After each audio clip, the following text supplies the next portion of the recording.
Boom. And we are live with another episode of the Brown Water Banter podcast. My name is Jared Seymour. My name is Joey Cates. Yes, and we have a great show for you today. In the studio, we have JL from Just Lucky Outfitters LLC. We're going to be talking about guided service hunting services, his apparel line, and also a youth fishing tournament that's coming up. I do believe we said, tomorrow? Saturday? It's tomorrow. Yes, Saturday. Okay, good. So y'all going to want to stay tuned for this episode. It's going to be a great one. Like we always do, man, right out of the gate, we're going to mention the people that support the show. They support us and we support them.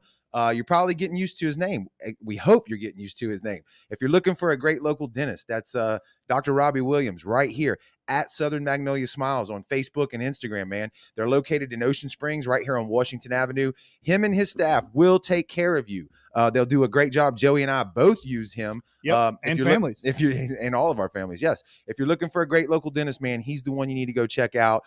Hit him up, like I said, Instagram, Facebook, or if you're a traditionalist, you want to go to the website, southernmagnoliasmiles.com, or hit him up on the landline at 228-215-1202. Also, we're brought to you by Hill Tree Marketing. That's Jesse Hill right here and his team. If you're looking for any type of IT work, website design, most importantly, in my opinion, because he did ours and he did a great job. It looks good. He does photography. He does cinematography. He does aerial cinematography with a drone that he's got. Go check him out at hilltreemarketing.com. You can see all of the local brands and businesses that he's already worked with, that he's already done websites for. And like I just mentioned, you can go to brownwaterbanter.com and see what he did for us. We was super easy to work with, and we couldn't be happier with the product that we got. hilltreemarketing.com. Go check him out.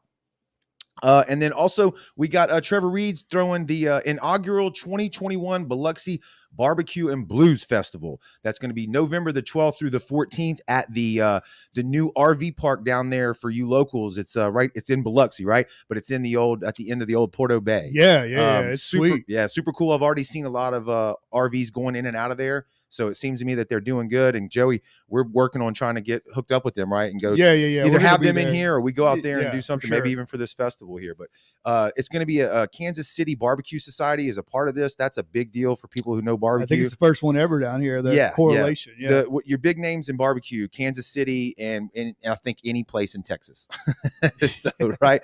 But so that's going to be killer, man. If you want to go get tickets, they're let's see, over $20,000 in payouts. Okay. So that's a big deal. That's a super huge big deal. I think I ask you this every time, Joey, where I don't see it on the flyer. Where can they go and get tickets at? It's at the website. Yeah, you got me there. We'll have to get Trevor on that. Yeah. I'm sure you can Google it on Facebook. He's probably got a Facebook page, the Biloxi Bay Barbecue and Blues Festival. So go check that out. We'll get that website to you as well. And then bringing up the rear here, we got Saltwater Fabrication. That's Vincent over here at Saltwater Fabrication, man. If you're looking for any custom metal work, I think Joey's got the read up here. Anything, man. He does anything stainless, aluminum, any kind of metal. If you can dream it, he can build it. He does T-tops. Right there. He does everything. He does fuel tanks. He does center consoles, linear posts, anything that you can do, he can do it. Triple tail, cobia, anything you need for your boat, he's the man, and he does excellent work. He puts triple tail and cobia on your boat? Yeah, he can do that. That's awesome. He can weld a tower to where you can catch all that. Oh, okay. All right. He can throw them dimes on anything. Yeah, I got confused. But there's a picture of the T-top for you people watching Video Land. You can see the work that he does, man. He does a great job, and a lot of people are already singing his praises. So go check him out or give him a call. He's got a Facebook page, Saltwater Fabrication. Go check him out there or give him a call at 228-229-8855. Hit him up. Tell him that Brownwater sent you. That's right. It helps us out, and it helps him out as well. That's it. Super proud to have all those people working with us. But like I told you just a second ago, JL is in the studio, and we're going to be talking about his Just Lucky Outfitters, which I think is a great name. It's a great premise. You're actually Irish, as you tell. That's right. Yes, sir. So Just Lucky. Have the luck of the Irish. Yeah. Do you have, as a guide, do you have the luck of the Irish? That's the question. I believe I have the luck of the Irish because I put in 100% effort. I'm never going to guarantee you that you're going to shoot a bird or anything, because as soon as I guarantee you, those guys are going to skedaddle and not be disappear. around. That's right. Well, tell us a little bit about your background. How'd you get into all this? So I'm a retired naval commander. I was in the Navy for about 30 years. Joined in 1989. Retired about 24 months ago. I used to raise rabbit dogs, hunt, and a lot of hunting with my grandfather and families back in southeast Missouri in the Boot Hill area. Don't tell people I'm from Missouri. I don't ever tell anybody that. We'll edit that out. It's Yeah. not live. Don't worry about it. Oh, It's totally live. my wife and my son will laugh at me because people will say, well, where are you from? And I say, I'm from Florida. I grew up most of my life in Florida. But after you join the Navy, you go away. You're gone. I said, originally I was going to join the Navy, do 4 years, get out, go to college. Join 4 years. About 2 years in, they say, hey, we're going to give you this money if you'll stay. What do you do? They You get stay. They get you with They that get hook. you. They right get here. you in the hook every Yeah. time. Yes. So you stay. Yeah. Well, now you've got 8 years invested. They come back and they go, oh, we're going to promote you to chief. We're going to give you more money. And what do? You stay. in. You stay again. They get you Right. hooked. Well, then by then you're already in. Me, I was a fast mover. I made E7. I made E8. Then I transitioned to, we call it the dark side, became a commissioned naval officer. Yes. Uh, You guys that come up through the enlisted though, y'all get more cred when you become an officer, You or do. do you get hated on by the enlisted guys more? it depends. It depends. It That's good. depends. The lower rank guys really respect you. Okay. The middle rank guys think you're a traitor. Mm-hmm. And then some, depending on what officer you are at or what officers you're with, some of the academy guys, it's a hate and miss. So they kind of look down on you. They have some of those guys who Yeah. look down on you. But I've had some of them that look, it all depends on the individual. It depends on how much effort you put in. There you go. How much effort do you put in to be accepted? How much work, what is your work ethic? And what street cred do you have? And how much do you care about what other people think? Well, that's also true. Well, too. so I'm going to say I had a double whammy once I got commissioned. So I got commissioned. They were like, Mac, we don't have no ships to send to you. I was like, okay, so you're not going to send me to a ship. Where are you going to send me to? I got sent to the Marines for my first tour. But you know what? Welcome I to the went party. in. I went in kicking and screaming. I was like, oh my God, I can't believe they're sending me to the Marines. As an attachment, I how does went- that work? So I went to the Marines as a naval gunfire liaison officer. You call in airstrikes, Yeah. artillery, stuff like that. I went to Camp Lejeune, North Carolina. I served with the 2nd MAR Div, 6th Marines, 10th Marines. I loved it. It was great. It was because, again, nobody knows who you are. Nobody knows that you were a prior enlisted. Nobody Right. knows. So, again, you've got to prove yourself. Yeah. And To the Marines too. That's And Exactly. those dudes are all yeah. about Those dudes are not to be taken lightly. No, right? no. So Yeah. I had to really prove myself with them because they think a lot of the Navy guys are kind of we only do a mile and a half PT a year. The Marines do Right. a 3-mile run it. Before Right. breakfast. before breakfast. Yeah. Yeah. So the only way to get that street cred is you got to Gotta do gotta it hang with with yeah, them. Yeah. Yep. They do the pull-ups. You got to hang. Navy, we don't do pull-ups. They Pull do up the to the dock, push-ups. huh? Pull up. Exactly. Or pull up to the coffee Yeah, and there you donuts. go. Damn. So it was the best tour I ever had. It's funny how shit works out like that sometimes, It right? was- Like you don't want to do something, you're like, this is not what I wanted. This is bad. You get into it and it ends up being the best England's the experience best of your thing. life. I did 2 tours in Iraq. First tour was 15 months in Fallujah. Cool. So I spent a lot of time in there. I got to do a lot of things. I was there for almost 4 years. Did a tour in Afghanistan, and I loved it. And then Big Navy says, we're bringing you back now." So went to Mayport, Florida, Aegis class cruiser out of there. I loved it. It was Yeah. great. Family stayed here. I was a geo bachelor for almost 13 years. Well, So that's that tough. sucked. Yeah, that's Yep. tough. Yep. You watch your family, we watch your kid grow up in picture. Your wife's fully working. You doing that. But it was best because my son went to St. Alphonsus, went to St. Patrick. Currently, he's at Mississippi State Go Dogs. as sophomore. Not where I wanted him to go. I But could see it in your eyes. You're like, Yeah. it ain't what we wanted. He's got a but- cowbell though. Ring that cowbell. yeah. So you gotta he's do doing it. good. He's majoring in biology and marine sciences and everything. And like I've told him, it's how you're going to approach it and how you're going to make it better. Nobody's going to give you anything. So he's a double major. We've told him that finish up your school, we'll pay for your master's degree, and then come out in the workforce. Nice. Sweet. Okay. Um, Well, kids out there, if you're listening, there's a couple themes I'm already hearing. Work ethic. What do you bring to the table? It's nobody else's excuse or fault. It's only on you. So keep paying attention to those themes there and see Yeah. if you can't make something out of yourself. and that's the big thing I tell people all the time.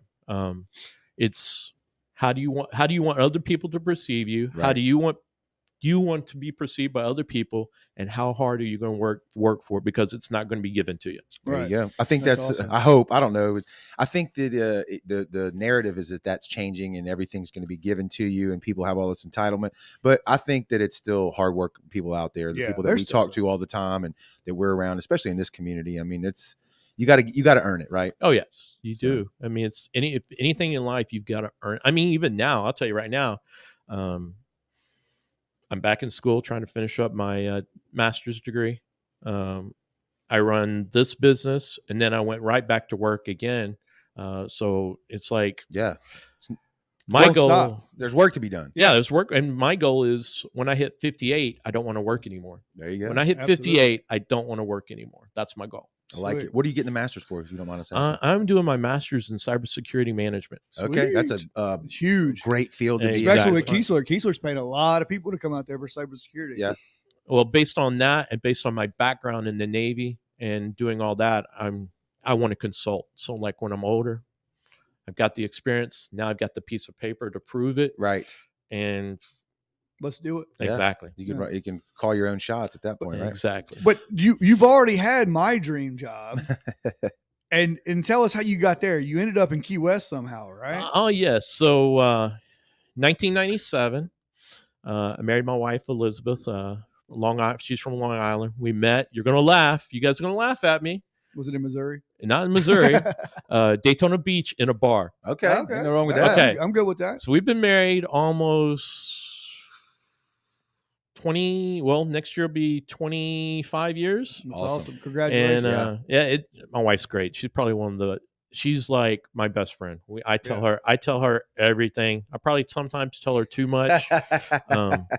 Nice. But 25 years of marriage, it's got to be like Well, that, she's right? got to be good if she hung around with you that long when you Oh, was yeah. going Especially- more Oh, than yeah. half the time. Yeah. this lady is, I'll be honest with you, she's probably an angel when it comes to being, the stuff that she's put up with and everything. And she's keeps the foundation. But so we met in a club. It's a long story. We lived together for about a year and a half, 2 years. Then they're like, Mac, it's time for you to go to shore duty. Where do you want to go to shore duty? And I was like, well, there's this called TARPA, Military Radar Unit. I was an air intercept controller enlisted, where we don't keep aircraft apart. We run them together. F-14s, F-18s, ground air-to-air intercepts. So I was like, I want to go there. Went down there. It was the best tour of my life. Like I told you earlier, I worked 2 days. I was off 2 days. Worked 2 days, off 2 days. Ain't nothing wrong with that. You're not going to believe this. You have to go to Key West, Florida. Right. Exactly. Yes. And if you ever saw the movie Top Gun, I was in my prime. I did the air to intercepts. I'm the guy they're talking to. I'm saying, hey, you got bogeys 090, 25, 30,000 feet, hot, declared hostile. Sweet. That's you. That was me. And that's what this is going on while that movie comes out. You're there then, like at that time. Oh no, this was part 1980s, Yeah. but we're Okay, all so doing that. a little before that. Yeah. So you had bragging cred when the movie came out. You're like, Oh, yeah. I was that I do guy. that. Yeah. Yeah. Okay. Requesting flyovers and all that stuff. No, that was. the Oh pilot. God, yeah, the pilot doing that, and then I loved it. It was a great tour. I was supposed to be there for 3 years. About 24 months in, detailer calls me up. He goes, Mac, you're an air intercept controller, and we need one to go to the USS John L. Hall in Pascagoula, Mississippi. I'm like, Damn what? it. Yeah. I got to like- leave Key West. I'm like, really? Mississippi? I don't want to go to Mississippi. Yeah. We hear that a lot. He was like, it's the needs of the Navy. Yeah. He's like, you're an air controller. They need one. I was like, really? Oh, and it's an Oliver Hazard Perry class frigate. I'm like, you're sending me to a ship that is like no combat capability, has. Just I went. a bird. It Yeah. was, but like we said earlier, it's how you make it, Right. how you approach yourself, what street cred you do, what do you do when you got there. I went there, and it turned out to be one of the. I think the reason that tour got me where I'm at today, Yeah.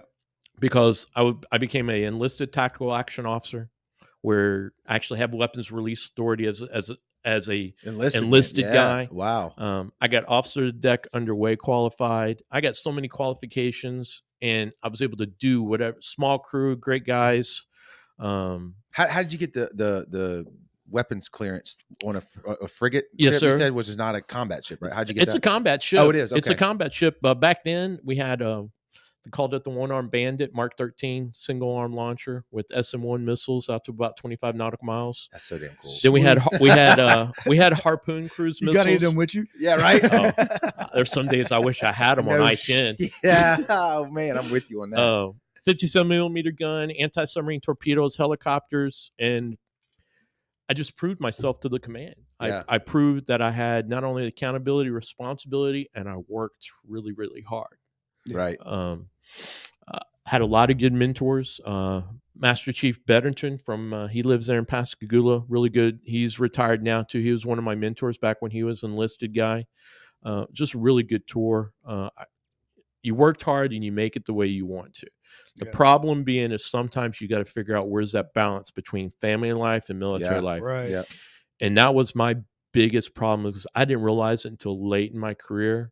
I sacrificed a lot of my family time for military, climbing the ladder. Exactly, and you think you're making it better for your family, but you missed out on so many things. Right, and that's a tough line to draw. That's a life trade-off. I don't think no matter whether, and we thank you for that with the military, but do you see that in the civil or the citizens, regular citizens style? If you have ambition and you're trying to drive, like you said, and climb the rung of society or finance or whatever inside of your career path, you do have to make those sacrifices, and it is a fine line that you have to balance, right? But then I look at it today, and I'm like, yes, I made a lot of sacrifices, but my son's going to Mississippi State. Right. I mean, and we're paying for it. Right. I'm able to afford it to send him there, and he's not having to work. Correct. Yeah.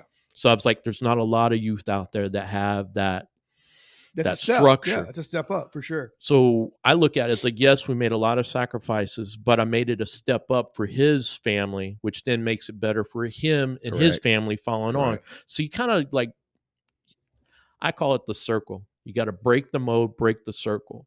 Because I'll be honest with you guys, you wouldn't realize it the way I'm talking to you. I came from a broken home. Yeah. My parents were divorced, and so you got to make it on your own. Leave it better than you found it. Exactly. That's a great. Well, while you were at Key West, you forgot to tell us that you ran a tackle shop. Joey's super excited my dream about the job. Yeah, Joey's super excited about this. So I love fishing, and I ran BC's tackle shop down in Key West. Great tackle shop. It really, I worked that. We did a lot of good things. Are you in the military, Navy still at this time? I was still in active duty at the time. Damn. I was working, like I said, I was working 2 days on, 2 days off, 2 days on, 2 days off. Dream job. I fished when me and the wife wasn't fishing. I was writing about fishing for the magazines down there. Nice. Running BC's tackle shop. Worked with Jose Wahebe on a couple of products and Shimano. Fly. Oh, I love that dude. Dude was so awesome. We did a lot of working with the youth on fishing programs down there. Worked on some of the turtle conservation. My favorite fish is tarpon. I'm sorry, my wife will tell you. If I see a tarpon, guys. The big run, man. The big run. I will. Silver Kings. I will fish all night long and go into work just to try to catch a tarpon. Just to catch a tarpon. Yeah. Yes. That seems to be the case. We've talked to a couple guys it's once you get in that game, that category, you're hooked, right? I love the tarpon fishing. It's just something about star rods. That's when I first started getting the star rods. Star rods with the Penn 6500 Deluxe 20, throwing a little lure probably about that big, take the treble hooks off, put single hooks on them. Yeah. And you're casting them to tarpon. This was between 98 and 99, just schools of tarpon, just schools of them. And, you could see them when they hit your lure. That's what I like. It's the sight fishing and seeing him when he hits the lure. And then okay, am I going to land this fish or am I not going to land this fish? Because he's going to spit it back out at you 50% of the time. He's going to spin it back out 50 times. So that's when I learned that, okay, when he jumps, I bow. Bow to the king. Exactly. When he jumps, I bow. I would hook a lot of these fish. You're going to laugh at me. Me and my wife would fish off what's called the Mole Pier there in Key West. And we'd hook a lot of fish down there. So that's when I started learning the Bimini twist, tying in the leader to the Bimini twist, all the knots. Got a boat, started pulling the flats, looking for tarpon, looking for bonefish, looking for permit. I hooked a lot of tarpon and landed I can count maybe on one hand how many I've landed. And most of them are anywhere between 175, 250 pounds tarpon. Some good ones. Caught a sailfish, and I hooked a marlin in an 18-foot flats boat. On the flats. He'll pull the Cruising. damn boat. Yeah. Just right, because the way the Key West is, you got the Yeah, it does Marquesas, this. and then it drops off. Yeah. So you run out to the reefs, and I'm trolling there looking for dolphin, and sailfish hits. Pop him. I actually got him to the boat, and then I wasn't drinking. I'm telling you, I was the biggest marlin I've ever seen in my life. I told my wife, I said, I felt like Ernest Hemingway. I said, this dude came up. I said, he hits the bait. I said, he jumps one time and he's gone. And I was like, and I'm trolling 20-pound test. I'm I'm looking for. So he was on there for about 33 seconds. He was on there for about 30, but he was the biggest. If he was not pushing 1,000 pounds, really, he was huge. So you were the old man in the sea. Yes. I felt it was just one of those things. And ever since then, I've landed one marlin since then, and there was a white marlin off the coast of North Carolina. But I'm still trying to land that blue marlin, and hopefully someday. Aren't we all just chasing that big blue marlin throughout life, right? It's symbolic, is what I'm saying. It's just something to remember that, like I told my wife and them, I was like, he came up and he hit a 20-pound test line. He hit a little rig bait that I had for cigar minnow. I was looking for peanut dolphin. He hit that, and he was big fish. It's crazy because like we just went with Joe Allen the other day, side bet, and they actually the day after we left, they hooked two blue marlin. Yep. But we're throwing sabikis at the triple rig trying to catch bait, and Robbie hooks a 30, 40, 50-pound cobia on a sabiki rig, and we're like, what the crap? I mean, what little bitty sabikis that are this big? It's crazy. Saying? And a big fish hit it. It's nuts. Man. And then I like the grouper. I like the bonefish. Bonefish were awesome down there. Yeah. Permit. And then I was like, okay, I got transferred here to Mississippi. I'm like, oh my gosh, I'm leaving snook, tarpon, permit, bonefish, best trout fishing in the world, Mosquito Lagoon. And you get mullet and And hard I'm like, heads. I'm like, really? And brown water. Yeah. Woo! I was like, come on. Who did I do wrong? Right. But I got into the redfish, the striper. There you go. The trout. I still miss the other species. Yeah. But I really like fighting a redfish on light tackle. Yeah. It's fun. It's very fun. And we have some trout fishing down here. You gotta find there it. is. It's not like Texas or Florida, but it's definitely it can hold its own. And if you ever get into a swarm of white trout or even ground mullet, they're fun. Yeah. They're true. Fun. That's true. That is true. It is definitely different fishery. It is. It's a total. But I've learned it. There's a lot of things I like about it. There's some things I don't like about it. But I do like the cobia fishing. Yeah. It's been a while since we've had a really good run of cobia off of Horn Island in the sandbars. Yep. And we I don't want to even cut you off, but we just had Mr. Clarence on there about the Gulf Council. They just made their ruling today. Yep. So it's going to go down to one fish, and they're going to keep the 36-inch ruling. So I know a lot of people don't like it, but I think it's probably going to be a good thing. Yes. Well, and they were even talking about shutting it down completely because even the Destin guys, it starts in North Carolina, goes around Florida, goes to Louisiana. Shutting down the season like for a season completely? Yeah, just cut it down. Just cutting it down. They go to Texas and the other side of the river to breed and then come back and do the whole run back into Florida. And they get picked off. Yeah. And a lot of people are picking off dinks and stuff like that. And it's not as sustainable. If we keep picking them off like it is, it's going to go the way of the striped bass. Right. Yeah. Well, and like Joey just mentioned, we came off that yellowfin trip with Joe at Sidebet, and I asked him on there, I was like, what's the bag limit on yellowfin right now? And he told me 3 fish per angler. That's crazy. Yeah, that's absolutely crazy. I mean, I love that. We had a great time, fun catching them. I mean, if you've never done it, go do it. But to keep 3 fish per person is absurd. Yeah. I love yellowfin tuna fishing out of Venice. Me and my son will go with William Wall, and Nicholas fought a 101-pound yellowfin tuna, and he's maybe 12, 13 years old. Oh yeah, we knees and elbows. Yeah. Oh, yeah, we got video of us getting we got smoked. Skunked 3 times. Smoked and handing over the rod. Yeah, you know what I mean? I will say this though, you have a select few boats That can get there, that can get to Yellowfin. but not from Venice though, right? Well, even from Venice, you still got to have a pretty decent size boat to get to Yellowfin, depending on what time of year it is. You can't just jump. No, you can't head out to the mud lumps and just anything. A 17-foot center console. Yeah, you know what I'm saying. So it kind of knocks down the how many fish. Cobia, when they're running inside Horn Island, I mean, you can get to Horn Island on a daggone party barge most days. Yep. So last summer we were, it was 1 or 2 summers ago, where we saw a 17-foot bass boat out of Louisiana fishing the oil rigs. Yeah, I'm like, they do it all the time. Them coon asses over there are crazy. I was like, they're crazy. They are. It's crazy. We just happened to have a great weather day, but remember when we took Junior's boat, 20-foot boat? We went to the triple rigs, and I think a little bit past FH7. Yeah, I mean it was a great day. Now, I mean it was slick as glass out there. Surprising with you on the boat. Yeah, 100%. Somebody didn't know I was out there, but you can do it sometimes. You can do it.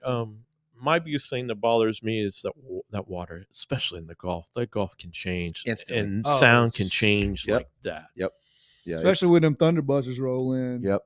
I mean, I've got a 22-foot sea hunt, and I will not run 10 or 12 miles past the islands during the summer just because. Bay boat, or do you have the deep V? It's the BX. BX. Yep. That's a beautiful boat. It is great, and it's like I said, why risk it? Right. If I don't need to. Right. Yeah. It's not worth it. You never know when it pops up. Exactly. Yeah. We got Josh Harmon was in the comments earlier. He said he wants to hit 31 and retire. So he's already got a goal. Yeah. Good. And Brent Owen says, hey, so what's up, Brent, man? We appreciate y'all in the comments down there. But so we talked about the backstory. We talked about your military career and your love. It sounds like your love for the outdoors and fishing has been there the entire time. So when does Just Lucky start? Is that while you're in the military, or is that afterwards? So Just Lucky started while I was in Key West. Good friend of mine, Michael Osborne, really great guy, just kind of like a mentor to me. We did a lot of fishing together. He was like, JL, I'm just to start calling you Just Lucky. We'd go out, I'd hook the dolphin, I would hook this, or I would catch this, or I would win that. And he was like, Just Lucky. He goes, we're going to run you for mayor. And sign him up. And like I said, I'm Irish. So that kind of stuck.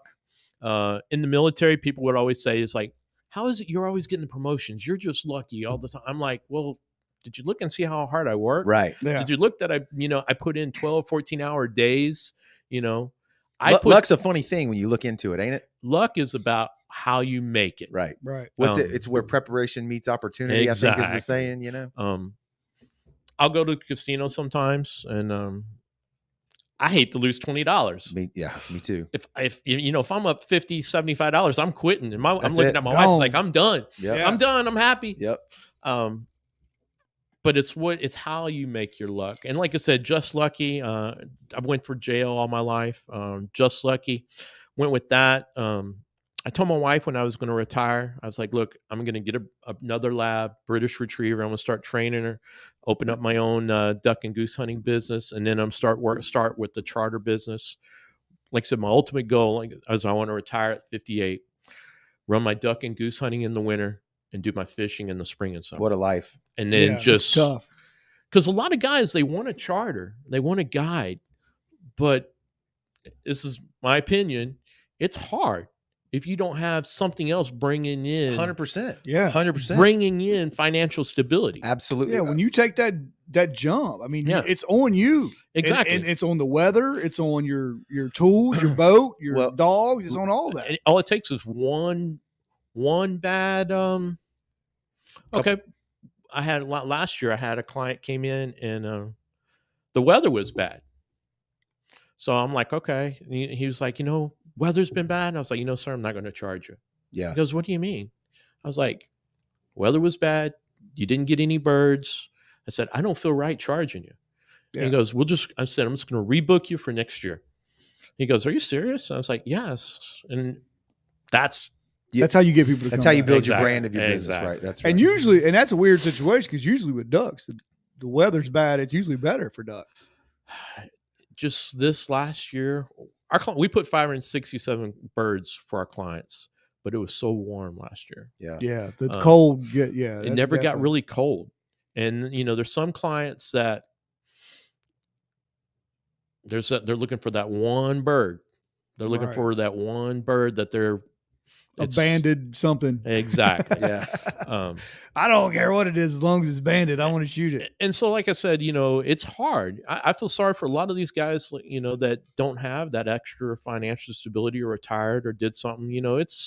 I give those guys kudos. They've got to get out and make it every day. A lot of the guys that we talk to here are either Firemen, yeah, that have that kind of schedule that they can do that. A couple of them have been, I think, like some military stuff, post-military stuff, or current military stuff. But you're right, you have to have some type of supplemental deal going on. You can't control the weather. No, and nothing's getting cheaper. Gas is not cheaper. Boats aren't getting any cheaper at all. It's just hard. You can't get shotgun ammo. Yeah. If I hadn't have bought shotgun ammo I told my wife, I was like, she goes, "What are you doing?" I was like, "I'm buying shotgun ammo." Well, why are you buying shotgun ammo? I was like, "Because my clients aren't going to be able to find any this year." It's to me, there should be a law in place. You ever try to find 410 ammo right now? Oh, I know there's not a lot of people shoot 410 for any kind of bird ever, but try to find 410 ammo. Right. It's unbelievable. It's crazy. So I started buying shotgun ammo from Boss back in May and June, just so that I would have enough for my clients this year. Because a lot of my clients can't find shotgun ammo, and they're like, "Mac, you got shotgun ammo?" I was like, "Yep, I got it." So that you just sell it direct to them, so that as part of the hunt, so they can. I just let them exactly. Yeah. Yep. That's I'm not making money on it, right? But you can do a trip because without the ammo, you can't charge them for a bird. You can't throw rocks at them. A lot of them want to run their dogs like me. They like working their dog, and if they can't shoot the bird, can't work your dog. Well, and we talk about going shooting all the time and going up to a couple of ranges we got around here, but half the time it's like you want to conserve the ammo that you have. Exactly. $75 worth of ammo. Right. And what's worse than the price is you can't go rebuy it. Yeah. No. It's terrible. But it is what it is. So you run your guided service out of where? It's not here on the coast. So we're operating out of Jonesboro, Arkansas. Okay. So we our headquarters are in Jonesboro, Arkansas. We run either north, which is northeast of Arkansas, to a little town called Paragould, Arkansas, where we'll hunt for we got rice ponds set up, or we'll run to the west for our rice fields, or we'll run down southwest with our other rice fields, all flooded rice fields. So we're hunting probably about 3 or 4 properties. We'll hunt the spec season. We'll hunt early blue wing teal. Then we'll hunt the big duck season, and then we'll try to hunt some of the snows. Which snows are pretty hard to hunt, especially during the. Arkansas has the one season where it's the conservation season, where they have unlimited limits. We still limit our clients to 10 birds a day for the snows. I just can't see the point of shooting more than 10. To me, 10 snows. That's all you need. We're very strict because you got those federal requirements. We make sure our hunters identify what they're going to shoot. Before they shoot it, we're looking at it. We stay strictly within all the required limits. We meet our clients in the morning for breakfast. We do all the calling. We take care of cleaning the birds, let them break for lunch. Then we bring them back that afternoon. And we put, like I said, we put a lot of effort in just to get the clients their birds. So do you move up there for that season, or you commute? How does that work? I guess you got a little bit of experience with that coming out of the Navy, right? Yeah. So I do a lot of commuting. Okay. This year, I'm actually going to go up a couple of days prior to duck season, and I'm staying basically the entire week of Thanksgiving. Okay. It makes me and my wife talked about it. It makes more sense. Last year, I came home, then went back, did a lot of commuting. Does she go with you, or do you go? No, she stays here. Okay. She stays here. She holds the fort down. She holds the fort down. This year, I'm going to go up a couple of days. And then the other thing, too, is you got to make sure you got plenty of vacation time built up. Yes. So I'm building up vacation time throughout the year just so I can take care of the business, or you do it on your off days. Like if I'm off Friday, I'll drive up Thursday afternoon, hunt clients Friday, Saturday, and then come back on Sunday. Wow. Sweet. She's actually in the comments section, and she said, "Oh, she is? She's so proud of my husband." Yeah. So, that's awesome. Well, Arkansas is the duck capital of the world. They say duck hunting capital of the world is Arkansas, right? I love it. I'm going to tell you, though, you're going to laugh. You guys are going to laugh at me. You know what I like more than anything is I like sitting in the duck blind, just me and the dog, and nobody else. Oh, yeah. Nobody That's else. Peaceful therapy. And there's times I hadn't even loaded my shotgun. just enjoying Just it. watching it. I'm just watching the birds coming in. Now Nina's sitting there like, what the heck? What's going on? What Yeah. are you doing? You got a picture Yeah, I of was that gonna black say, lab, bro. speaking of her, Oh, Let's yes. blast her up there. Boom, there she is right there. So I love this photo. So Yeah, she got a ribbon on. can you describe? It's the purple ribbon. What did she win here? so- It's for people in the audio land, the podcast land. It's a beautiful black lab. She's sitting here in over some green grass, and she's just smiling as big as she can with a big purple bow on her that she won for what? What do we win here? So this year, this was our second year, and she is a AKC junior hunting dog. So she has to do 4 passes. And what I mean by 4 passes is she has to do 2 land retrieves and then 2 water retrieves. Okay. Well, during the 2 land retrieves, when she brings the duck back to you, she has to give it to you by hand. Duck can't touch the bottom. You can't touch her. She has to give it to you at hand. So she'll give you those 2 by hand. Well, then when she's done with that, if you pass, then you go do 2 water retrieves. Well, you have to do 4 passes over a period of time, various hunt tests. Once they do those 4 passes, they're qualified as an AKC junior hunting dog. With Nina, we have worked so hard this year. She's not only AKC qualified, which is American Kennel Club, she's also United Kennel Club qualified. So she got her AKC junior hunt test certification, and she's also gotten her United Kennel Club started dog. And on that one, same thing. It's they go out, a little bit stricter rules. I have to be in full camouflage gear, just like we're hunting, going through the whistles, and it's pretty significant. Not a lot of dogs pass. So she's legit. She is legit. She is. She's got her papers on. She has got her full papers, and that's why I try to explain to a lot of clients. It's like, we're an LLC. We have our insurance. I've got my certifications. My dog's got my certifications. We're going to put 110% in. Yeah. And I can tell you, this dog right here, we've never lost a crippled bird. Really? She has never lost a crippled bird. We constantly training. The biggest problem I'm running to her is my wife's turning her into a house dog? house baby a lap dog. dog? Yes. She's a lap dog. Yes. Yeah. She's getting a little lazy. She got to get the dust yes. off, huh? But I will tell you what she will do, and I've seen her do it to clients, and she's done it to myself. Don't miss. She'll look at you. She will look at you like, I've seen it. Yeah. what the heck did you just do? And whine at you. Yeah, it's like, why did you bring these guys here? Exactly. Not only do you have to deal with missing the bird, you have to look down at the dog. And the like, dog's "Shut up." like, God. it's like, I mean, she will look at you like, what the heck? Yeah. I got some more photos here. Let's flash these up too. I got a picture of her standing over 2 birds that y'all have already taken. She's got her camo on as well. Geese. Yeah. Yeah. And we've got a truck here with some more birds full. That looks like a great day. And these are all from These where are you all hunt. from our clients and where we hunt at. Okay.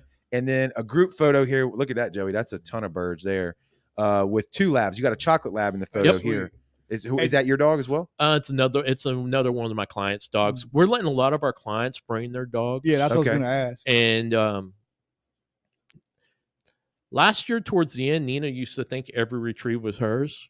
Right. She's had to learn to share. She had to learn to honor and share, and it's been really good.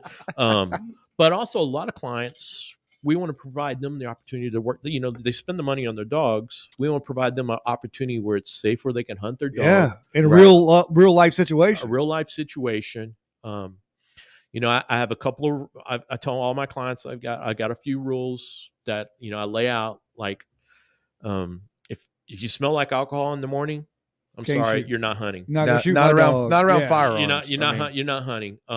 So I tell my clients, I said, don't be drinking alcohol at night if you're going to be hunting in the morning with me, because if I smell it, it's not worth the risk. It's not worth the risk. And 2, if my dog or any dog goes downrange, your weapon will be safe and clear. Right. Because you and I both know it's like fishing.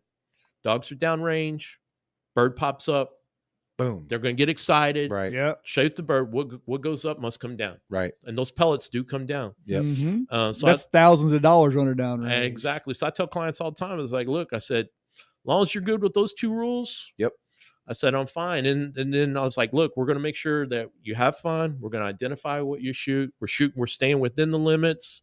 I don't hardly ever shoot, Yeah. even though I could. A lot of guides will shoot, but I'm like, 9 times out of 10, I'll have my gun with me, and it'll be a spare gun in case a client gun breaks. So you're just calling and working the dog. Just calling and working the dogs. That's easy. Yeah. And I love it. That's what I like. And like I said, there's been times where me and her went out and hunt our own, and we're just watching the birds. Yeah. And then she gets aggravated and Yeah. shoot one of these things so I can go jump on it. Exactly. So you've also got, as a part of the LLC, an apparel line, right? Yes. To kind of get the name out there Yes, and sir. get people that want to support what you're doing. I've got here on the screen, I'm going to flash first the your hat design here, which is the one with the lab holding the mallard there. It looks cool. like that's a Yeah. really cool design. And then the one that we were talking about earlier is the play off of the Just Lucky name. I like that. It's a Richardson 112 hat. You can see people that are watching. Just Lucky with a 4-leaf clover off to the side left of the hat. That looks really, really good embroidered right there. People that want to get down or that want to be a part of that or get some of your merch, where do you sell it? So right now we're working on our it's mostly on our Facebook page where they can order it at, and if they want it sell it to a lot of clients. This next year we plan on hitting the outdoor shows a little bit more. One, bringing the dog, showcasing the dog at some of the outdoor shows, and then also showing the pictures, and then having our merchandise available. We're hoping the Biloxi boat show comes back this next year. It's already here. Yeah, it's coming. February. Yeah, we got a contact if you want. Yeah, definitely. Yeah, because that's one thing. We want to promote that more and say, look, yes, there's great hunting in South Mississippi, great hunting in Arkansas, but why don't you come up to Jonesboro, Arkansas, and duck hunt with us? You don't have to worry about the alligators. There's birds. There's cold. I mean, it's really good. I mean, it's just like, fishing down here, you got duck hunting up there. And we have clients. I have clients coming from all over. I had clients last year coming from Houston, Dallas, New York City, Chicago, North Carolina. I mean, we take care of a lot of our clients when they come there. Yeah. And what we're trying to do is really get into that corporate level where, all right, if you need us to pick you up at the airport, we'll pick you up. Memphis is right there. We'll pick you up at the airport. We take care of your rooms. And do you have a lodge there on, or how do you work that? So what we do is we've coordinated with Marriott, Fairfield Marriott there in Jonesboro, and they give us a block room rate. Sweet. And that way I don't have to worry about cleaning the room. Right. Your room's going to get cleaned every day. If you want to go back to the hotel and go out someplace to eat, you're cleared to go out there and place to eat. There's a couple of outdoor shops. It's just, so you're in the city. I'm in the city. Yeah. It's Jonesboro area. They take care of us. They allow dogs. There's not too many hotels and hotels that allow dogs. Yeah. It's clean. It's nice. Hey, and it's a Fairfield Marriott. Yeah. You get a free continental breakfast in the morning. Exactly. Every morning with coffee. Yep. Exactly. That's awesome, man. So we've covered that with the Just Lucky, man, and that's great. People have never been on a hunt like that. I actually never been on a bird hunt like that. I've been on some deer hunts like that, and chartered fishing trips. But they need to go check that out for sure. They do. They need to hit you up on the Facebook page at Just Lucky Outfitters and see what that's all about. But we mentioned it at the beginning of the show. We still have to talk about the tournament that's tomorrow. Exactly. Yeah. We got into conservation, and I think you tiptoed into conservation at the beginning, but that's going to lead us into the next segment, right? Yes. So I apologize. No, go ahead. Go ahead. So I've always been real big on conservation, sustainable fisheries, and then you've got to pass down what you've learned. There's a lot of people out there, a lot of youth that, a lot of parents, they want to take their kid fishing, but they don't know how to tie a knot. They don't know where to go. That's right. They don't know how to do this. So working with Jackson County and working with the Coastal Conservation Association and Horsefly and some of the others, we decided we're working with Jackson County Department of Recreation and Outdoors. I think Barb yes, and yes, Darcy. Yes. So we're working with them. We created the Jackson County Youth Fishing Program. Ocean Springs was our pilot program. Okay. 20 kids signed up with their parents, and that was the big thing too. Is if the youth signed up, parent needed to be there as well. because we found that if the parent learns more about fishing, they'll They're take more their likely to kid. go. they'll take the child Yeah. fishing. Well, working with the county district supervisor, Mr. Brossard, and a lot of the county supervisors, and working with the recreation, we were able to get the county to buy decent quality rod and reels. It's not one of those programs, nothing against those programs Yep. where they call out 50 kids and they give them the Zepco, and Yep. Right. Yeah. you know, a week later they wind up in the trash can. That's and right. guys both know that. Yeah. Yes. So got the county to do some sponsorships and buy 20 good rod and reels. We got the rod and reels from a local Nelson's Outdoors. Yep. Okay. Yeah. Those Pastor outdoors. Gould. Sponsored Yep. us 2 years ago Yep. in Sheepshead Showdown. That's right. Local company. Yeah. Nice store. Nice store. Good tackle. They gave us a really good discount on that. Got it for the county. We got 13 fishing rod and reels. Good company out of Florida. Makes really good rod and reels. So we got those. We got 20 rod and reels. We got with BRM Corks. They're in Ocean Springs, another local company. Yeah, they are. We got all of our popping corks from them. So then we started developing curriculum. It's like, all right, how are we going to develop this curriculum for the families, and where are we going to go fish? Because not everyone owns a boat. Right. Correct. Not everyone holds access. So great place to go, Gulf Island National Seashore. It's free. It's a free pier, beautiful park. We got with Ranger John and Ranger Tim out there. We talked to them about the program. It's like, look, this is what we want to do. We want to utilize your facilities. You got a great pier. You got great capabilities. And then this is what we want to focus on. So we're focusing on catch and release, conservation, sustainable fisheries, and basic fishing techniques. This first pilot program was for ages 7 to 11. Well, I will tell you, I learned a lot during the first 2 weeks. You did. I bet you did. Uh, I bet you did. that attention span after about 20 minutes, Especially Gone. nowadays. Yeah. yes, is gone. Yes. So All of them look at their phones like this. Well, just off to the left, off to the right. Yeah. they all want to fish. Yes. Okay. So great, so I was like, all right, we need to step back a little bit. Let's reassess and see how we're going to. So I was like, all right, let's teach the parent how to tie the knots and tie the hooks, because the kids still live. So we started focusing on the parents tying the knots and everything. And then the kids, we put them to work. And by me putting them to work, teaching them how to cast correctly, Right. teaching them how to use a cast net. But then also, what do you do when you're doing that? You make it competitive. Mm-hmm. Now it's a game. Now it's a game. Yeah. Now I'm excited. Now Now you're you're excited, Yeah. So you taught it like a school class. They didn't want to sit for the lecture. They wanted to go straight to the test. They want to go straight to the test. Yeah. So what we did is Dr. Shook, out another Florida guy, Dr. Michael Shook. I was like, all right, Dr. Shook, this is what we're going to do. He said, you're going to teach the parents how to tie the knots. I'm going to focus on teaching the kids how to cast properly and using cast nets properly. Yeah. It worked out great. So now the parents learn how to tie the knots, basic fishing knots, basic fishing rig. We started out with the popping cork. It's all you need really on the Gulf Coast. And what's the other one? Carolina rig. Yep. Carolina rig, popping cork, get you by anything. And then we try to explain to parents, it's like, you go to Academy, you go here, you see all these rigs already pre-made up with all the orange and this long layer. You don't need that. No, what do you mean? I was like, if you're going to be fishing from any of the local piers, 1/4 ounce to 1/2 ounce sinker, number 7 barrel swivel, and 20 or 30 pound leader. Yeah. And you guys are going to laugh at me again. I use all light hooks. I am a big firm believer in owner number 4 circle hooks. I've caught more big redfish and trout and black over that rig. Mm-hmm. Yeah. I'm not against it. And Light tackle is it's where just- it's at. Yeah. Especially for a kid.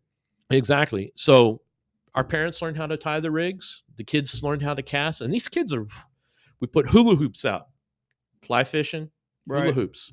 We put on a popping cork on the end. Did you say fly fishing? Oh, yeah. Oh, yeah. Nice. Yeah. I love that. Oh, I love it too. So we put out the hula hoops and we had the kids doing casting lessons. These kids starting to get it, showing them, all right, we do the redfish. All right, you got a redfish at 1 o'clock. He's moving from left to right, Mm-hmm. which, Cast the front of it. exactly. Right. Pop it a couple of times, boom.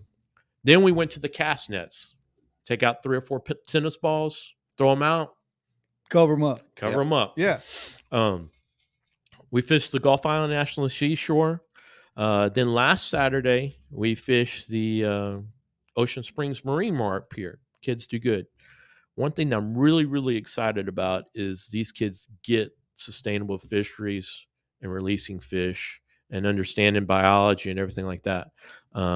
We brought in Mr. Acolinos from aquaculture. There, he came in and talked to the kids a lot. Hossfly, Captain Bill from Real Outlaws came in and talked to the kids. We released 22 speckled trout over 15 inches from this group. It's crazy that they were catching them. Yeah. Now I'm going to tell you where we were catching them. Yeah. Don't do that. But we released 22 speckled trout. We've released 2 flounder, redfish, numerous black drum. But we're also trying to gear to is working with the county, working with the recreation department, is doing it's an angler recognition program.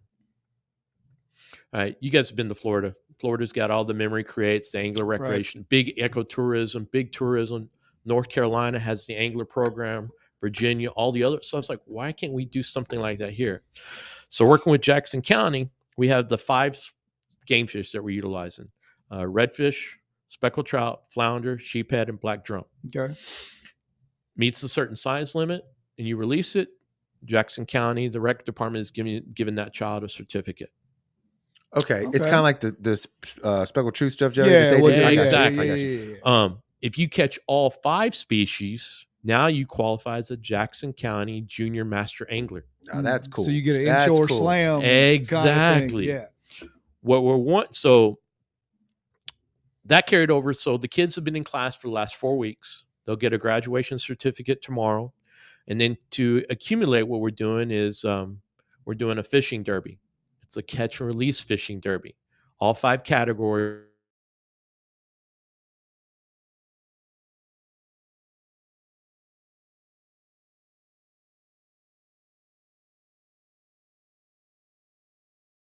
We're giving away first place is a spinning rod and reel. Second place is a tox. Third place is a bait. It's a bait bucket. Yeah. Fourth, we're giving the boga grip, and then the 5th catch release. Then we're giving a parent. We want to get the parents involved, right? Right. So we're giving away a combination of adult rod and reel with a youth rod and reel for whatever parent-child team catches and releases the most fish. What's the verification on that process? I'm glad you asked that. Yes. So we got to take a picture of it.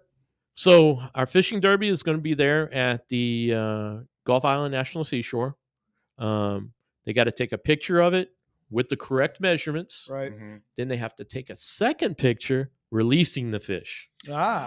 I'm assuming too. Do y'all go over how to handle the fish while We you're did. doing all that? Okay, 'cause that's important. We went over that a lot with the youth about one, proper way how to handle a fish prior to releasing it, how to handle it with a rag, wet hands, making sure that you don't hold it up.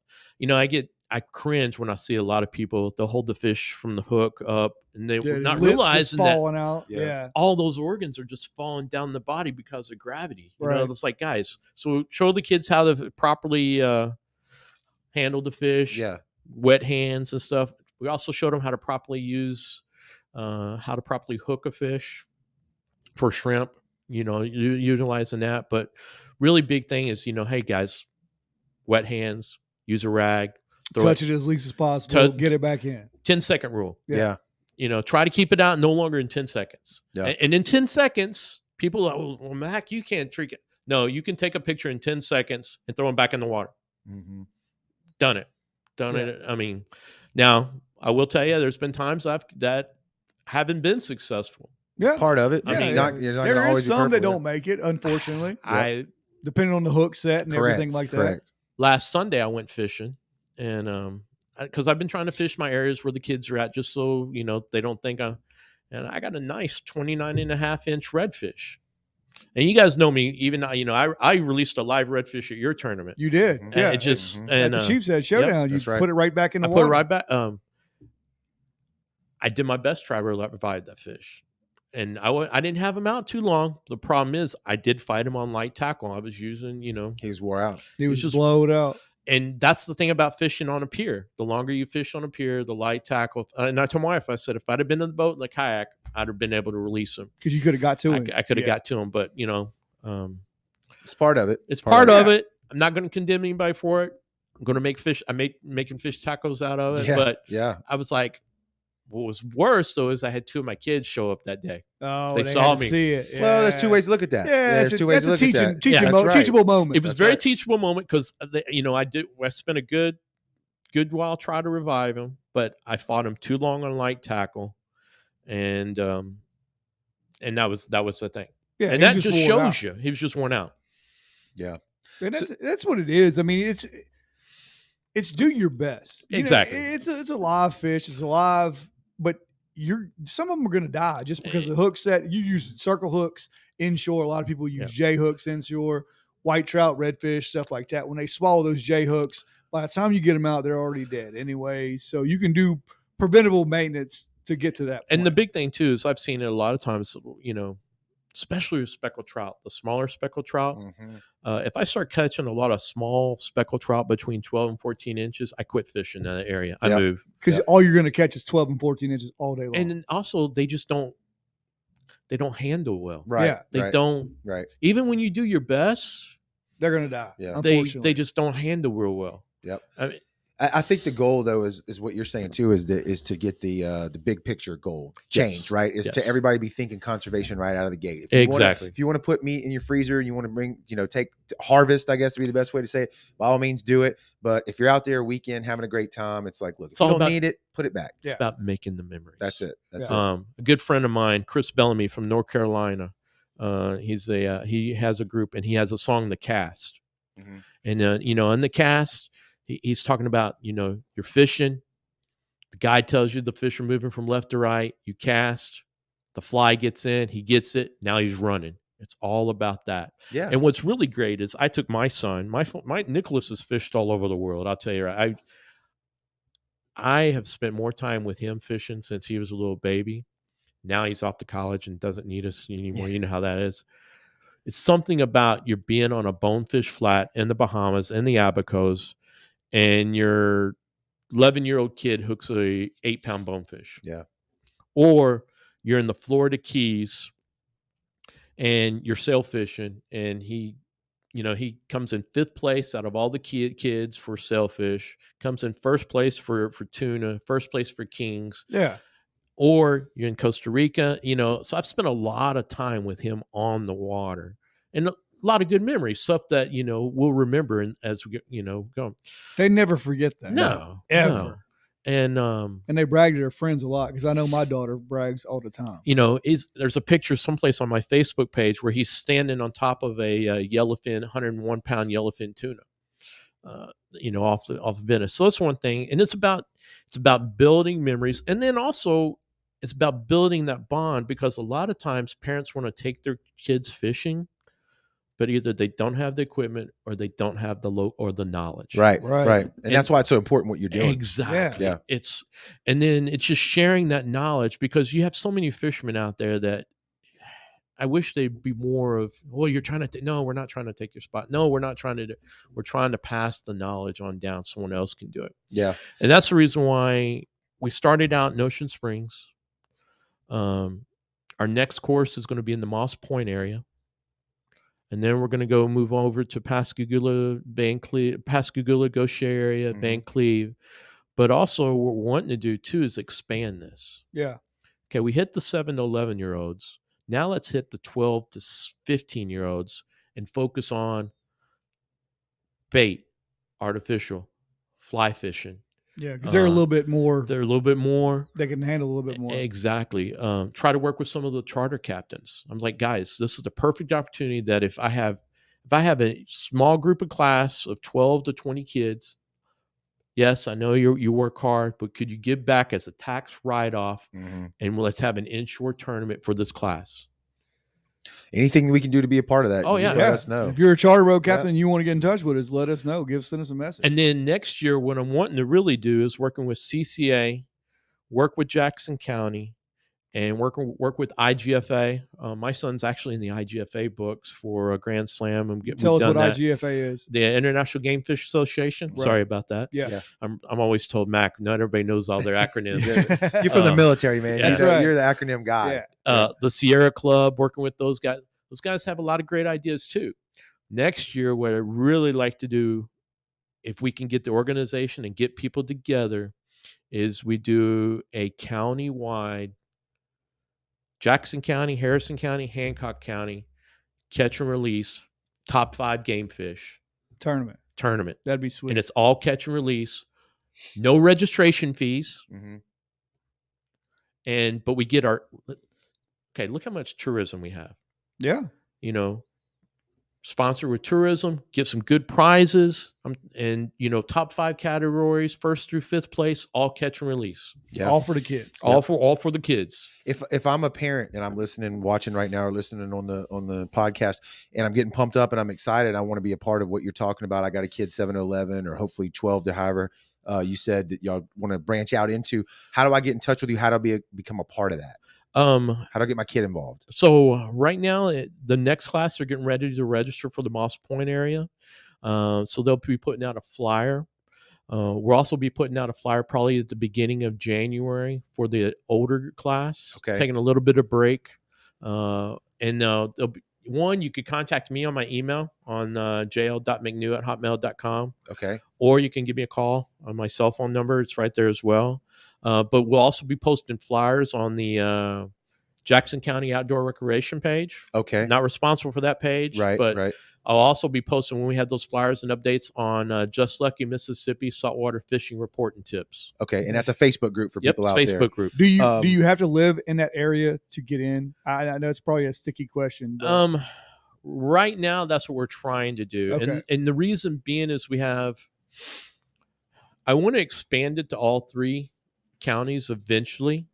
But right now we're focusing, like I said, Ocean Springs. You had to live in the Ocean Springs area.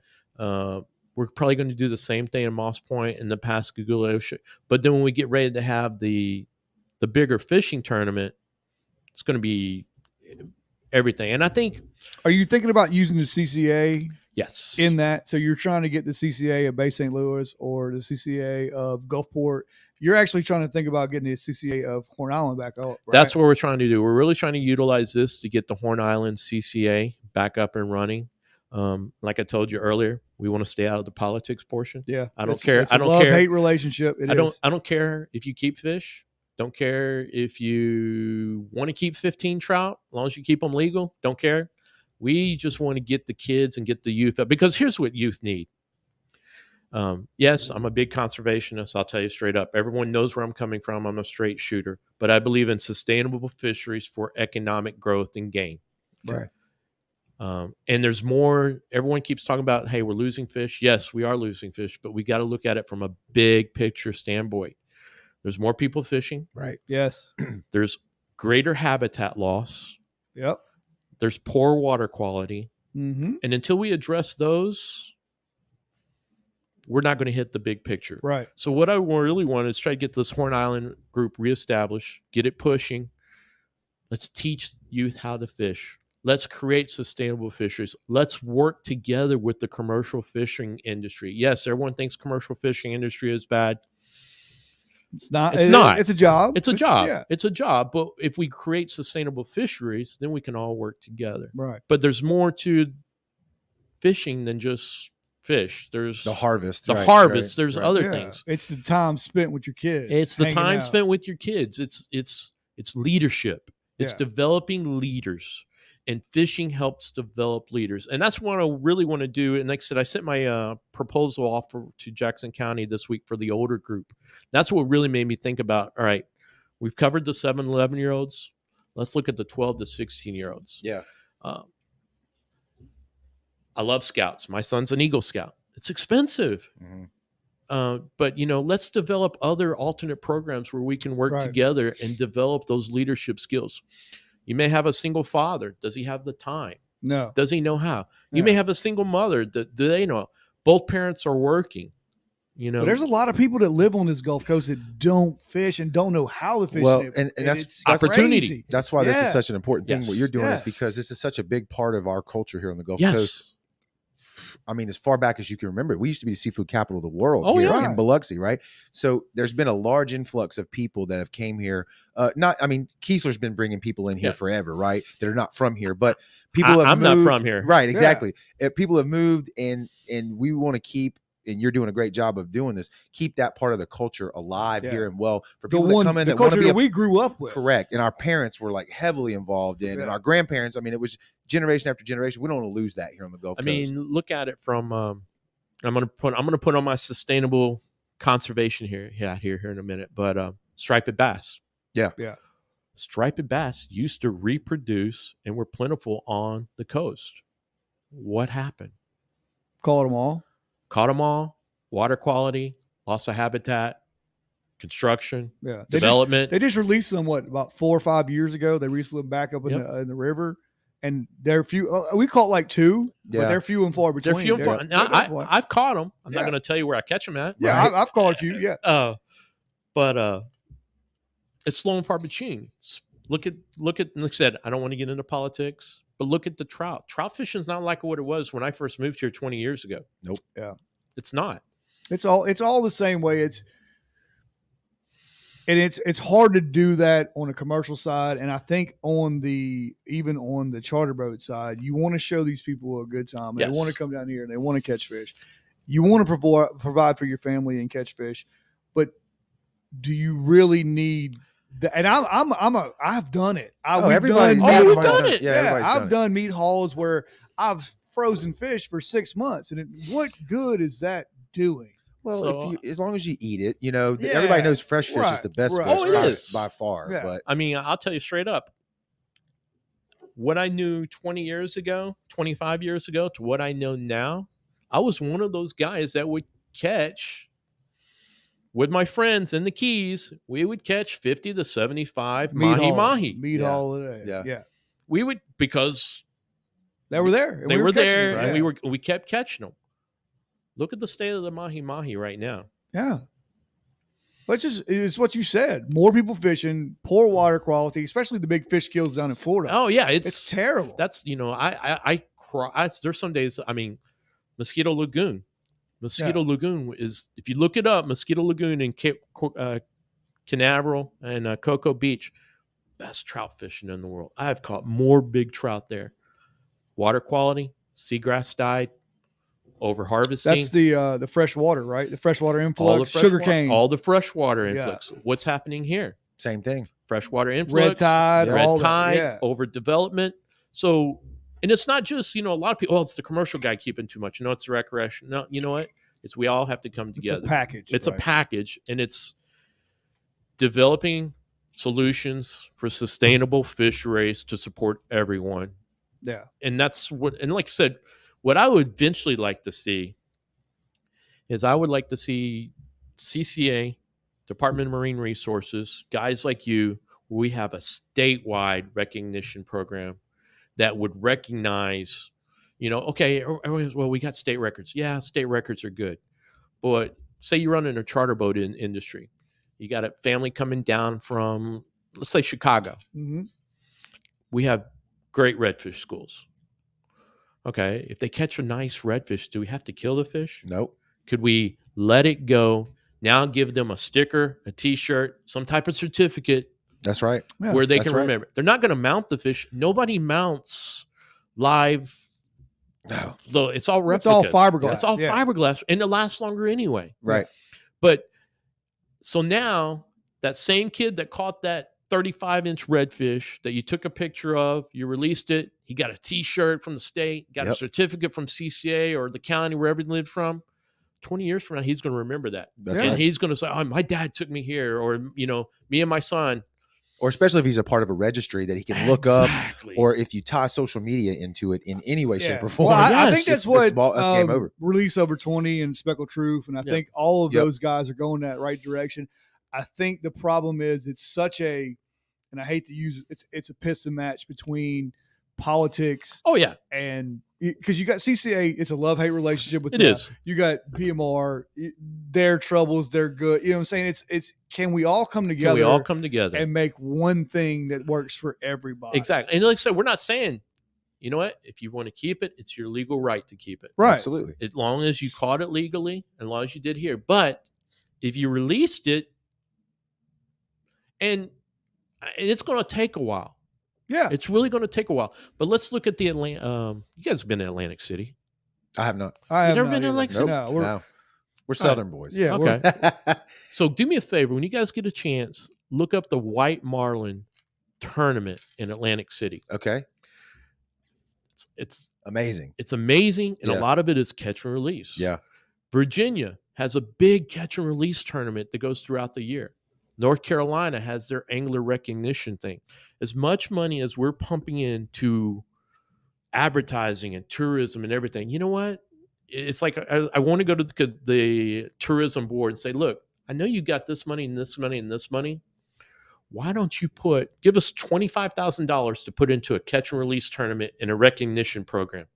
You've got the money. Just can imagine what you could do with that in advertising. Yes.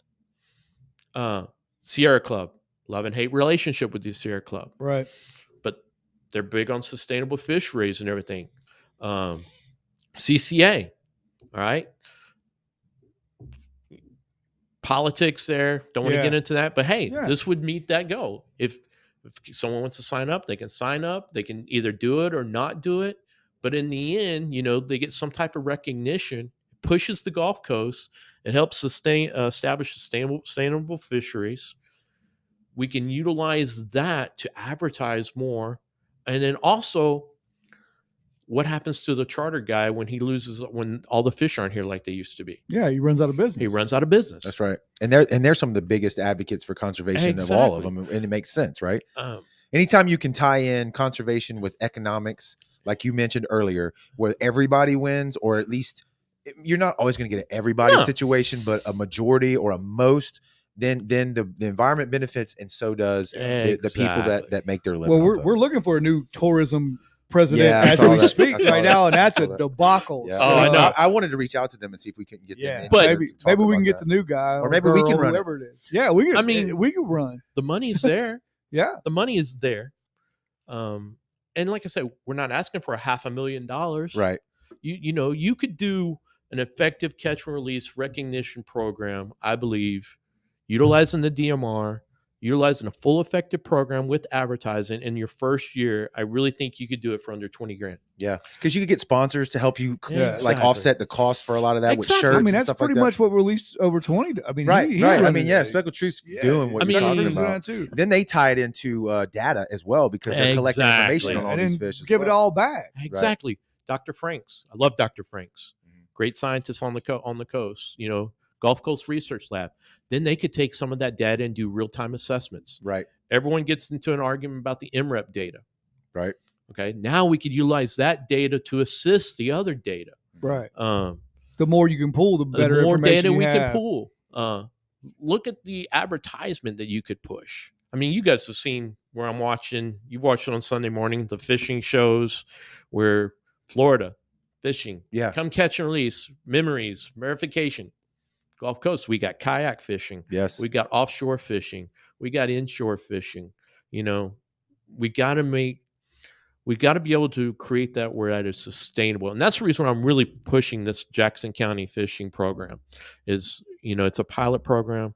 It's focusing on the outdoors. It's teaching these kids how to give back to the environment. It's also providing those leadership and mentoring that we need. And it's also helping parents understand where to fish. I tell people all the time, it's like, look, you don't need to go out and spend $500 worth of fishing gear. You can go out and buy a 5-gallon bucket, costs $5, $8.99. You can buy the little aerator. Yep. You can go to 04 Bayou Bait Shop there. I love those guys. Been going there for, Yeah. You can buy 2 or 3 dozen worth of shrimp. And you can go fish. You're good to go. You're good. You're good to go. In the summer, throw a little ice pack in there. You're Yep. good to go. Yep. You don't have to go out and buy that pin rod and reel. I My wife will tell you if she's still online. You don't even see my garage with all the rod and reels. I got them too. You develop into that later. Yeah. You got to get hooked first, and then you develop into all the crazy. Well, you got to, like you said, if you start them early, if you start them as kids learn faster than adults. Yes. Everything. Well, so, it keeps them out of trouble. It Gives them keeps something to believe it keeps in. them away from the phone. Keeps them out of TV, video games. They get to enjoy the outdoors, and they'll never forget going fishing with dad or mom. Exactly. Yeah. And and that's one thing I want to be able to give back to the community. And that's the reason this pilot program is really great. One, I want to get the Horn Island CCA chapter back up and going. Like I was telling you guys, I have no aspirations of being a president, a VP, or anything like that. I just want to focus on creating sustainable fisheries, working together, staying out of the politics. Let's teach the kids, let's teach the parents how to fish. I'm not the world's greatest fisherman. I'll straight and tell you, but I'm constantly reading and studying, and I like to pass that knowledge on because there's someone else out there that knows me, that knows the fishery better than I do. Captain Bill from Real Outlaws, that dude's awesome speckled trout fishing. He could teach you things around here. Constantly learning every day. Constantly learning. But then if I took him to Florida, he'd have to relearn it. I could teach him things about the trout fishing down there. So it's passing on because a lot of parents are afraid, especially us men, are afraid to ask questions, are afraid to, daddy doesn't know. My dad doesn't know how to fish. Exactly. Yeah. Or my dad doesn't know how to fillet a fish, or, and how many people you've seen that don't know how to properly clean or fillet a fish, don't know how to properly keep it. They're afraid to take their kids fishing because don't know where to go. Yeah. They just sit on the couch and just hang out and watch TV. Exactly. Yeah. But we need to get rid of that. I think that's all great stuff, man. If you can, when that flyer comes out about that Moss Point opportunity, I'd love if we could get over definitely. That what Facebook page you said that's going to be on the Jackson County? It's the Jackson County Outdoors Recreation page. Okay. And then I'll also post it on my Just Lucky Mississippi Saltwater Fishing Report and tips. If you could tag us in that would be great because I'd love to share that out on all of our stuff. Tomorrow's tournament, is it open to the public if they want to come down there and watch? They can come down and watch, but it is just for our 20 kids in our class. Okay. It could be a good opportunity for somebody that's wanting to check out your Moss Point to see what it's all about. And y'all going to be down there shaking hands, rubbing elbows, and talking about the program. Yes, sir. It starts at sunrise. We worked with the Gulf. I tell you that Gulf Island National Seashore is a lot of opportunities. Yeah, it's a nice place. Yeah. We start at sunrise. We're gonna finish fishing at 1:00. I'm hoping this wind breaks. It should about lunch. I'm hoping. Yeah. And then our award ceremony is about 2:00. For people that are listening, that's going to be Saturday, October the 30th. Sorry, because people listen to this at all different times. 2021 too, by the way. And then looking to start our next class in Moss Point. Yeah. And then our older class. And then next year, looking at a catch and release tournament that's opened up to the public. We're all about it. Yeah. If we can help out in any way, definitely. Just let us know. And if anybody's watching and y'all want to volunteer, get in touch. Tell us where you can find us, find you the best way. The best way to find me is probably on my email, my Facebook page, JL McNew, or my fishing group page, Just Lucky Mississippi Saltwater Fishing Reports and Tips. And if you really want to, you can hit my Just Lucky Outfitters LLC, my duck. You can pretty much reach me anywhere. Yeah, that's the one I've been flashing the most across the screen here is the Just Lucky Outfitters LLC. So look that up on Facebook. A well of knowledge. Yeah. We appreciate you stopping by today and talking and chatting with us, and also too about being a transplant who is now part of the Coast community and giving back, like you're saying, to the youth to keep perpetuate the culture that we have here, man. We thank my appreciation as somebody who was born and raised here. That means a lot. Yeah. Oh, thank you very much. Like I said, I have a love-hate relationship here. Yeah. Oh, hey, we all we respect that. I hate to go to work. I hate going to work. Yeah. Trust me, if I didn't have to work at all, if I didn't have to give Mississippi State that tuition every semester. That's right. That's right. But I really want us to really try to let's develop our youth, create leadership. Let's create a sustainable fishery and let's work together because, like Marty Wilson's, the One Golf. Yep. Until we establish that mindset. That's right. And I think you even got to swallow some pride because a lot of people, if you don't like CCA, if you don't like the other companies. Test it out. See if it's different than Exactly. what it used to be. And Right. then Give it a if it chance. works, it works. If it doesn't, then keep on not liking it. You know what I'm saying? Exactly. Like I said, like I said, I'm a big conservationist. But you know what? They got to make a living. Mm-hmm. And, our oysters have went away. This is going away. Eventually it affects the recreational guy too. Yeah, that's all a trickle down effect. And it's, we have to learn to work together, create sustainable fisheries. We're not Florida. Florida has huge aqua lab that releases millions of fish. I would love for us to be able to do that here. I think we have the capability and capacity.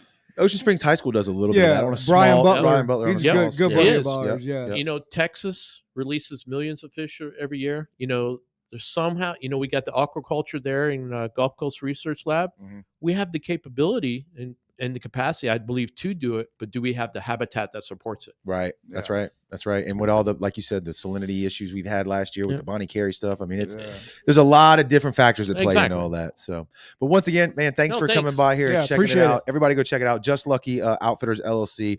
Reach out, if you know somebody or you have a kid that needs to get into the outdoors, hit them up and get a part of that. It's a great opportunity. And you won't regret it, man, no matter what. No. We always, the charter boat guys always tell us, and it holds true whether you're a recreational person. You can't guarantee the fish, but you can always guarantee you're going to have a great time out there in the outdoors, especially here on the Mississippi Gulf Coast. So thanks everybody for watching live. Thank everybody for listening on the audio podcast. Appreciate it. We'll see y'all on the next episode, man. Later.